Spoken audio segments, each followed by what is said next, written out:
नमस्कार दोस्तों, आज मैं आपको कोई टिप्स नहीं, एक सच्ची सी लगने वाली कहानी सुनाने वाली हूँ। ये कहानी है एक माँ की, एक छोटे बच्चे की और हमारी आपकी रोज की जिंदगी की।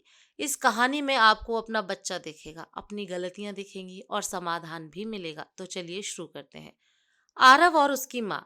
आरव 5 साल का एक प्यारा सा बच्चा था, लेकिन उसकी माँ सीमा अक्सर परेशान रहती थी। आरव जिद्दी था, मोबाइल के बिना खाना नहीं खाता था, पढ़ाई के नाम पर रोने लगता था। सीमा हर रोज कहती, मैंने इसे सब कुछ दिया, फिर भी ये ऐसा क्यों है। एक दिन गुस्से में सीमा ने कहा, आरव तुम बिल्कुल अच्छे बच्चे नहीं हो। आरव चुप हो गया, उसकी आंखें भर आईं, लेकिन उसने कुछ नहीं कहा।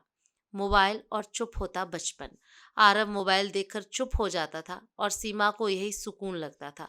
चलो कम से कम परेशान तो नहीं करता, सीमा सोचती थी। लेकिन धीरे धीरे आरव बोलना कम करने लगा, हंसना कम करने लगा। एक दिन सीमा ने देखा आरव खुद से बातें कर रहा था। उस दिन पहली बार सीमा को डर लगा, क्या मेरा बच्चा मुझसे दूर हो रहा है। सीमा अपनी सास के पास गई और बोली, माँ मैं थक गई हूँ, ये बच्चा बात नहीं मानता। दादी मुस्कुराई और बोली, बेटी बच्चा बात नहीं मानता क्योंकि उसे बात करने वाला कोई नहीं मिला। फिर दादी ने कहा, हमारे समय में खिलौने कम थे, लेकिन माँ बाप का समय बहुत था। सीमा की आंखें भर आईं। अगले दिन सीमा ने मोबाइल एक तरफ रखा, वो आरव के पास बैठी और बोली, आरव तुम्हें क्या अच्छा लगता है। आरव हैरान था, पहली बार किसी ने उससे पूछा था। धीरे धीरे वो बोलने लगा, अपने डर, अपनी पसंद, अपनी छोटी छोटी बातें। सीमा को एहसास हुआ मेरा बच्चा बुरा नहीं है, वो बस अनसुना था। एक दिन आरव ने कहा, मम्मा मुझसे पढ़ाई नहीं होती। पहले सीमा गुस्सा करती, लेकिन आज उसने सिर्फ कहा, कोई बात नहीं, हम साथ में सीखेंगे। वो रोज सिर्फ 20 मिनट आरव के साथ बैठने लगी। कोई डांट नहीं, कोई तुलना नहीं। धीरे धीरे आरव खुद किताब उठाने लगा। एक दिन आरव ने फिर जिद की, सीमा का मन किया चिल्लाने का, लेकिन उसे दादी की बात याद आई, गुस्से में बच्चा नहीं डर सीखता है। सीमा शांत रही, आरव भी कुछ देर शांत हो गया।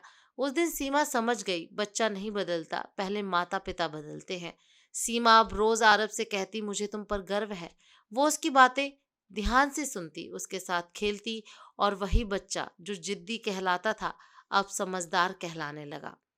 दोस्तों, बच्चे को बड़ा करने से पहले समझना पड़ता है, मोबाइल से नहीं, डांट से नहीं, डर से नहीं। बच्चे बनते हैं प्यार से, समय से और समझ से।